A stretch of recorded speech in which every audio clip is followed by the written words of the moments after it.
This is the DAR Today podcast, and I'm your host, Brooke Bullmaster Stewart.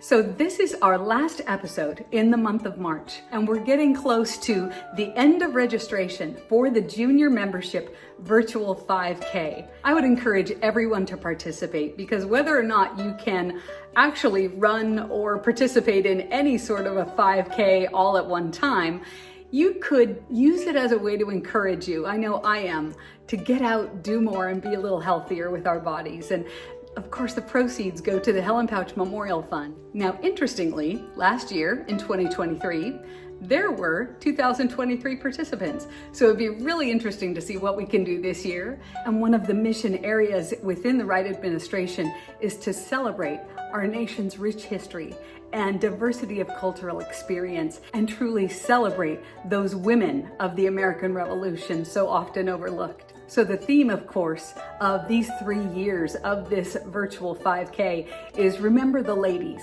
drawing inspiration from Abigail Adams' famous words to her husband, John Adams. And as we race toward America's 250th anniversary, we want to heed Abigail's call to remember these ladies, these incredible patriots of our American Revolution. Even though sometimes some are a little bit more myth or legend than they are fact, but still, they're all inspirational. Today, we have a wonderful segment about Nancy Morgan Hart. I'm sure you've heard of her. If you haven't, definitely stay tuned. If you have heard of her, definitely stay tuned. It's a wonderful segment of a story of a woman and her family that has inspired generations, showing all of us what fierce loyalty and passion for our nation looks like. We're also going to go on a little tour with our President General, Pamela Rouse Wright, as she goes through Memorial Continental Hall, talking about some of her favorite things there. You won't want to miss that. Are you new to the podcast? Are you new to this weekly format? For those of you who haven't commented yet, especially on YouTube, it's an easy one to comment there. Let us know. Let us know what you think. Does it work with your life? We're getting a lot of good comments. And with regard to some people asking why sometimes I'm in my kitchen and sometimes in my office, well, sometimes the office is otherwise occupied. So I feel very at home in my kitchen. I'm talking to my friends, which is what a lot of us do in our kitchens. So welcome. It may not always be perfect, but I'm very happy to be here with you. But first, let's jump into that segment on Nancy Morgan Hart. And again, hey, thanks for being with us today.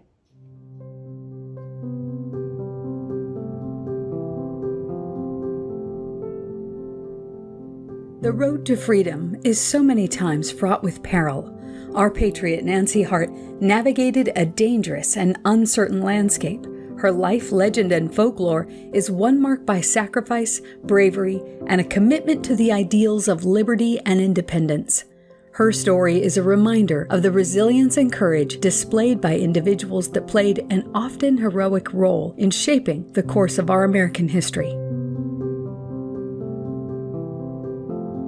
Her legend is rich with tales of bravery and heroism, but it's important to note that much of her story has been embellished over time, making it difficult to discern historical fact from honestly fiction.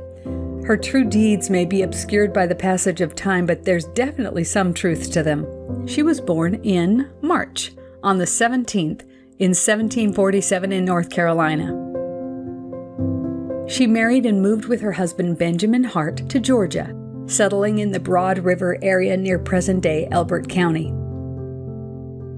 She was well known for her staunch support of the American Revolution. Legend paints her as a sharpshooter and an adept spy who gathered intelligence on British movements and activities.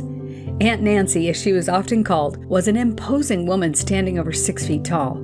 She had fiery red hair and a smallpox-scarred face. Lore has it that she was also cross-eyed.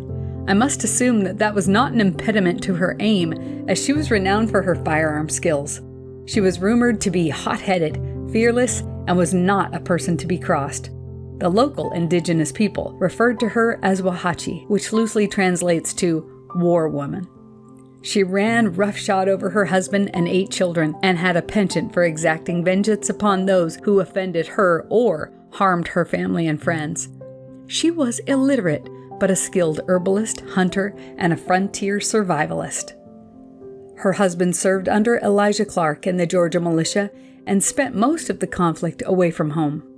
Fortunately for the family, Nancy was a fiery and fervent patriot who, left to her own devices, found ways to fight the war directly from or around her cabin. She often disguised herself as a simple-minded man and wandered into Tory camps and British garrisons to gather information that she could pass on to the Patriot cause. Even though it is rumored that she was at the Battle of Kettle Creek in 1779, it was in fighting the battle from home that she was most well known. On one occasion, as legend has it, one of her children noticed an eyeball of someone peeking through a crack in the wall and informed her mother, who was making soap around the hearth. Nancy filled her ladle with boiling lye water and flung it through the crack of the wall. A scream confirmed her aim. The Tory was hogtied and taken prisoner by the local militia. The most famous story of her frontier patriotism occurred once again at her cabin in 1775. A group of British soldiers visited her home, demanding information on a Whig leader that Nancy had helped escape. She denied seeing anyone. Suspecting her loyalty to the Patriot cause, they shot one of her prize turkeys, and then they entered her home, demanding that Nancy cook up the turkey and feed them. And displaying unusual hospitality, Nancy agreed to host these unwanted guests, providing a fair share of food and especially drink. With help from her 12-year-old daughter, Suki, Hart then succeeded in discreetly removing several of the soldiers' muskets from the stack that they had formed in the corner of the room, passing between the men and those weapons while they were eating. Hart had passed 2 of the firearms to Suki through a gap in the cabin wall, and when the Tories noticed what she was doing, jumping to take action, Hart threatened to shoot the first man who moved a foot. Ignoring her warning, one Tory lunged forward and Hart pulled the trigger, killing the man. Seizing another weapon, she urged her daughter to run for help. Hart shot a second Tory man who made a move toward the stacked weapons and held off the remaining loyalists until her husband and several others arrived. Legend has it that the men grew afraid to attack, as with her crossed eyes and her holding the pistol, they couldn't be sure where she was aiming.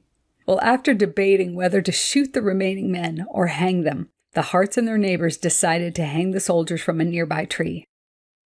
Again, there are some different versions of this legend, but however it happened, in 1912, workmen grading a railroad near the site of the old Hart cabin unearthed a row of 6 skeletons under 3 feet of earth. They were estimated to have been there for over 100 years. The discovery seems to validate the most famous of the Nancy Hart legends. Nancy certainly symbolizes the courage and determination of ordinary individuals who played a significant role in the fight for independence. She was a woman, a mother alone on the frontier. Can you imagine what that felt like? The challenges, fears, fueling her ferocious determination that she and her family would survive the tumultuous times of the Revolution. The war brought upheaval to communities. Families were torn apart by political allegiances, and the threat of violence was ever looming. She had children to care for, crops to tend, livestock to feed, and a household to run. With all of that on her plate, she was still driven to contribute to the fight for independence in any way she could. After the war, the Harts moved away from the little cabin. But after the death of her husband, Nancy Hart moved back only to find the cabin had been washed away by a flood. She moved with her son John Hart to Henderson County, Kentucky, and it's here that she lives out her days and finally passes in 1840, according to our DAR database. She's buried in the Hart family cemetery a few miles outside of Henderson. On the approximate site of the Hart's frontier cabin along River Road in Elbert County, it fills me with pride to say that in 1952, the Nancy Hart chapter and Stephen Hurd chapter, both in Georgia, erected a replica of her cabin using chimney stones from the original cabin. The site is on the crest of a large hill overlooking the Wauhatchie Creek. Yes, that same name that the indigenous people applied to our fiery, brave heroine Nancy Hart. Georgia has memorialized Nancy Hart in several ways. Hart County was named for her, as was its county seat, Hartwell. In the area, there is also Lake Hartwell and the Nancy Hart Highway. In keeping with her fighting spirit, a group of women during the Civil War founded a militia company and named themselves the Nancy Harts. Their mission was to defend the town from the Union Army. Nancy's life is pieced together from the local historical records of North and South Carolina, Georgia, and Kentucky. These records show she lived an average life, not unlike other women who lived on the frontier in the 18th century, and yet she became a legend. Regardless of the exact truth in the tales about Nancy Hart, we do know for a fact that ordinary colonists were moved to heroic feats by their passion for a new country of their own. In every legend, there is fact. And the fact is, I love the story of Nancy Hart. She embodies qualities of devotion, patriotism, fierceness, courage, and plain old hard work, much like my DAR sisters. Put a cause in front of us, a project that needs doing, a history that needs telling, and we will pull together and achieve, because the spirit of Nancy Hart lives in us all.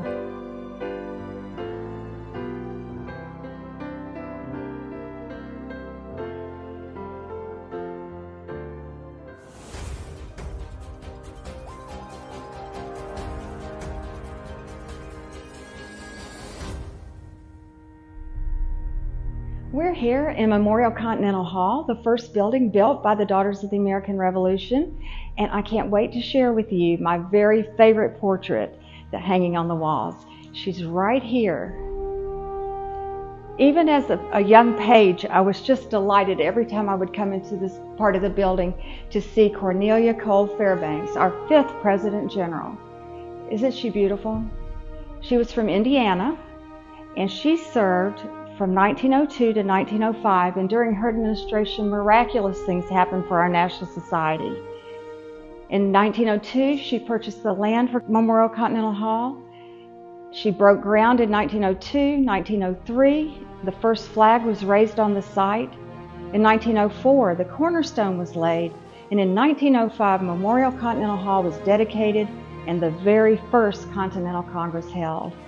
I just wanted to introduce you to this outstanding woman in our DAR history. And I really want to share this beautiful portrait of Kate Duncan Smith, who was at Alabama State Region, Vice President General and Honorary Vice President General.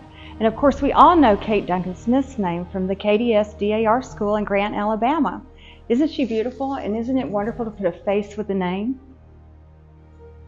So I'm very excited to invite you into the Texas Room.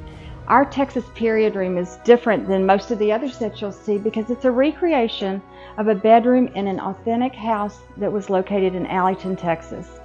The stenciling is an exact copy of what was found on the walls, and the home was built in 1860. And our chapter has a special connection to the Texas Room. Our organizing regent was Ella Hutchins Sidner, and we were organized in 1899 as the first chapter in Houston and one of the 5 founding chapters of the Texas Society. And she was a Vice President General when it was announced that states could sponsor rooms. So they were still meeting here in Memorial Continental Hall for Continental Congress, and she ran up these stairs to this room and claimed it for Texas. And then later, Lady Washington provided this beautiful piece of art depicting the wooden seal of the great state of Texas. So needless to say, Texas Daughters love this room because it shows a different part of the heritage of the United States.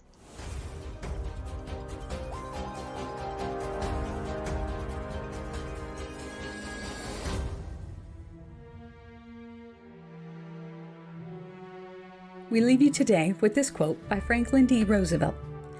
In the truest sense, freedom cannot be bestowed, it must be achieved. Well, thanks for listening, and be well, dear friends. Let's celebrate the stars and stripes forever, and remember, with all of your ancestors behind you, you are the result of the love of thousands. Well, this podcast was written and produced by our incredible team of writers and editors, and we are, as always, so grateful for President General Pamela Edwards Rouse Wright and Historian General Suzanne Heskey for their constant guidance. The National Society Daughters of the American Revolution is a nonprofit, non-political volunteer women's service organization dedicated to promoting patriotism, preserving American history, and securing America's future through better education for children. Members are all lineal descendants of those who supported the cause of independence in the Revolutionary War. For more information, please visit dar.org. This is the DAR Today podcast.